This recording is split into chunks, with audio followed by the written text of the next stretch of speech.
feeling the pinch. If Abenomics means anything, it is the promise of the Prime Minister, Shinzo Abe, to restore healthy economic growth to Japan and end years of deflation. To that end, the central bank, sloughing off its traditional caution, has flooded the economy with money and encouraged the yen to slide. Mr Abe has wooed investors with a resolutely upbeat message about Japan's prospects. As a consequence, the stock market is up by 3/5 since Mr Abe came to office in late 2012, and even property prices in Tokyo are rising after years in the doldrums. Yet for folk who do not own bundles of shares or a flat in Tokyo's trendy Daikanyama neighbourhood, the picture is very different. The mantra of Mr Abe and his advisors has been that a virtuous circle would come about whereby wages would rise and lift consumer spending, which in turn would boost investment by companies. Bingo! Japan would emerge from deflation. That is not happening, and it is a conundrum. On the one hand, the labour market is tight to bursting. That is partly because of strong demand for workers in, for instance, construction. But it is also because the population is shrinking fast.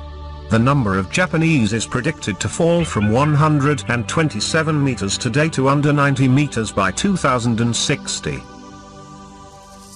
Every year the working age population falls by about 1 meter. Today unemployment stands at just 3.7%, dream on, Spain. Yet despite a tight labour market, real wages continue to tumble, see chart. In May they fell by 3.8% compared with a year earlier, the steepest decline in years.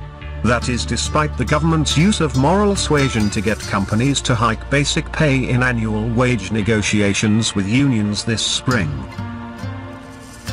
Officials marched into boardrooms to demand higher pay for workers. Households were always likely to feel squeezed after the government raised Japan's consumption tax in April, from 5% to 8%. Slightly higher inflation, stoked by the Bank of Japan's massive easing, adds to the effect. But the government was expecting real wages to rise. One factor contributing to the fall in real wages is deep-seated.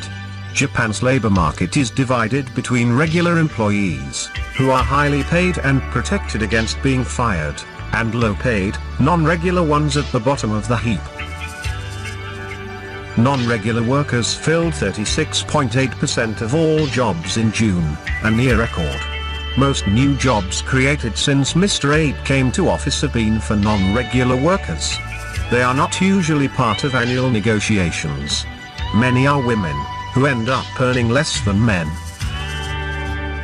Companies must start hiring more permanent workers. Yet big firms already have too many overpaid and unproductive regular workers, Robert Feldman at Morgan Stanley points out. What is needed is for excessive safeguards for permanent workers to be cut back at the same time as pay and security for non-regulars are beefed up. But with permanent employees still making up the bulk of the workforce, bringing about such a change means spending political capital. Has the Prime Minister got the guts? Abenomics, and Japan's recovery, rests on it.